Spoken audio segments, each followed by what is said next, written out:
इस होली स्पेशल आज मैं लेके आई हूँ बहुत ही स्वादिष्ट मिठाई। दिखने में जितना सुंदर है, खाने में भी उतना ही टेस्टी है। और इसे मैं हेल्दी तरीके से बनाई हूँ। गेहूं के आटे से इसे मैं आज बनाऊंगी। इसे आप बहुत ही कम टाइम में बहुत जल्दी आप इसे बना के तैयार कर सकते हैं। हेलो फ्रेंड्स, आप सभी का हमारे चैनल में स्वागत है। चलिए इसे बनाना शुरू करते हैं। उसके लिए सबसे पहले हम लेंगे एक बाउल। अब उसमें हम डालेंगे गेहूं के आटे। गेहूं के आटे हम 2 कप ले रहे हैं। अब इसमें हम ऐड कर लेंगे थोड़ी सी नमक। जब भी मीठा बनाए थोड़ी सी नमक ज़रूर ऐड करें, उसे मीठा को बैलेंस करती है। अब इसमें एक मुट्ठी डाल दिए सफ़ेद तिल। तिल डाल के इसे अच्छे से मिक्स कर लीजिए, यानी चारों तरफ अच्छी तरह से मिक्स हो जाना चाहिए। अब ये हमारे अच्छे से मिक्स हो गई है। अब इसे हम डाल लेंगे ऑयल। हम राइस पैन ऑयल ले रहे हैं, आप कोई भी ऑयल ले सकते हैं। ऑयल के बदल में आप घी भी इसमें ऐड कर सकते हैं।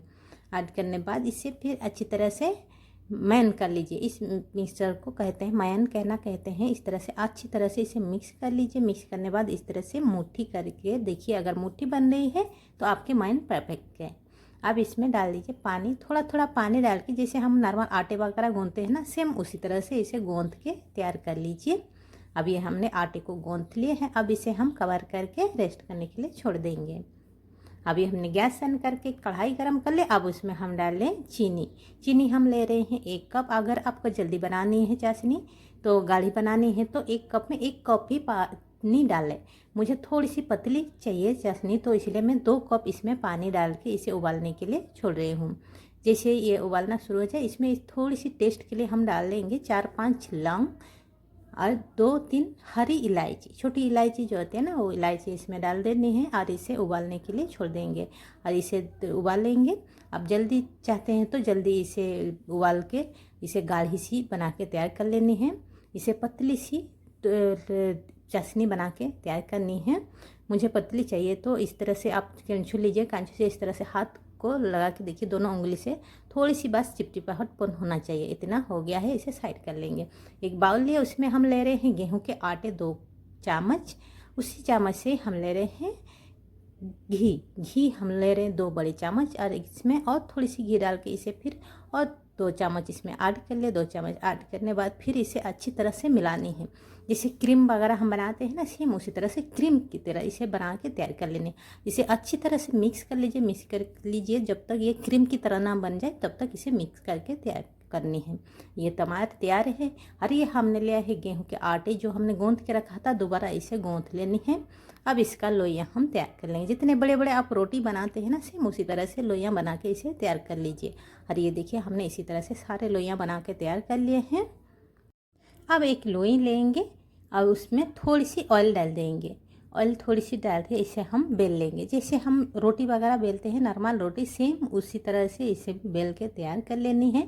उतना ही पतली रखनी है, ज़्यादा मोटी भी नहीं रखनी है। ये देखिए, जैसे हम रोटी बनाते हैं ना, सेम उसी तरह से इसे मैंने बेल के तैयार कर लिए हैं। सेम उसी तरह से बाकी जो भी हमने बना के तैयार किए हैं लोई, 8 हम लोइयाँ तैयार किए थे। 8 रोटी सेम उसी तरह से सभी को बना के तैयार कर लेनी है। ये देखिए, हमने सभी को इसी तरह से बना के तैयार कर लिए। अब इसी में से हम सबसे पहले एक उठा लेंगे। एक उठा के इसमें हम डाल देंगे। अब इसके ऊपर हम डालेंगे ये हमारे क्रीम। जो हमने क्रीम तैयार किए हैं, उसी क्रीम को इसके ऊपर डाल के अच्छी तरह से चारों तरफ से क्रीम लगा लेनी है। इसी तरह से आप चाहे तो हाथ की मदद से भी कर सकते हैं, ब्रश की मदद से, जिसे आपको आसान लगे उसी से आप इस तरह से अच्छे से लगा लीजिए। उसके ऊपर और एक रोटी डाल दीजिए। फिर इसी तरह से फिर इसे क्रीम लगा लीजिए इसके ऊपर। इसी तरह से हमने जो 8 रोटी बनाए हैं, 8 के 8 रोटी इसी तरह से लगानी है। और फिर रोटी डालनी है, फिर लगानी है, फिर रोटी डालनी है। लास्ट में जो आप डालेंगे उसके ऊपर डालनी नहीं है। उसके डालने से पहले आप इस तरह से बेल के तैयार कर लीजिए। अच्छी तरह से चारों तरफ इस तरह से फैलाते हुए चारों तरफ बड़ी आकार में इसे फैला के तैयार कर लीजिए। दैन सभी को इसी तरह से अच्छी तरह से सेट कर लीजिए। और ये हमारे अच्छे से सेट हो गई है। अब इसके ऊपर जो हमारी क्रीम बची है, सभी को इसके ऊपर हम डाल देंगे। सभी को अच्छी तरह से इसके ऊपर चारों तरफ इस तरह से डाल के तैयार कर लेनी है। अब एक किनारे से इस तरह से पकड़ते हुए इसे हम फोल्ड करेंगे, इस तरह यानी रोल करेंगे इस तरह से। ये देखिए इस तरह से इसे थोड़ी सी खींचते हुए इस तरह से रोल कर लेनी है और इसे अच्छे से रोल कर लीजिए। रोल करने के बाद इसे हम कटिंग कर लेंगे चाकू के मदद से, कटर के मदद से, जिससे आपको आसान लगे उसी से इस तरह से कट कर लीजिए। जितनी बड़ी बड़ी आपको बनानी है, मोटे पतले जैसे रखना चाहते हैं उसी हिसाब से कट कर लीजिए। उसके बाद एक उठाइए और इसे दोनों तरफ से हल्की सी बस धकेलनी है अंदर की तरफ और इसे तैयार कर लीजिए। देखिए कितना सुंदर हमारे मिठाई बन के तैयार है ना। और एक देखिए बना के दिखा रहे हैं, देखिए बस उठानी है, बस इस तरह से हल्की सी प्रेस कर लीजिए, दोनों साइड से अंदर की तरफ प्रेस कर लीजिए। और ये देखिए इसी तरह से ये हमारे बन के तैयार हो गई है। और ये हमने गैस ऑन करके तेल गर्म करके रखे हैं। अब इसमें हम इस सभी को डाल देंगे। तेल ज़्यादा गर्म नहीं होने चाहिए, ना ही ज़्यादा ठंडा होने चाहिए, मीडियम रहने चाहिए। तो इससे आपकी जो मिठाई है वो अच्छी से फ्राई होगी। तो इसलिए इसे धीरे धीरे फिर इसे फ्राई कीजिए, यानी अंदर तक अच्छी तरह से ये फ्राई हो जाने चाहिए।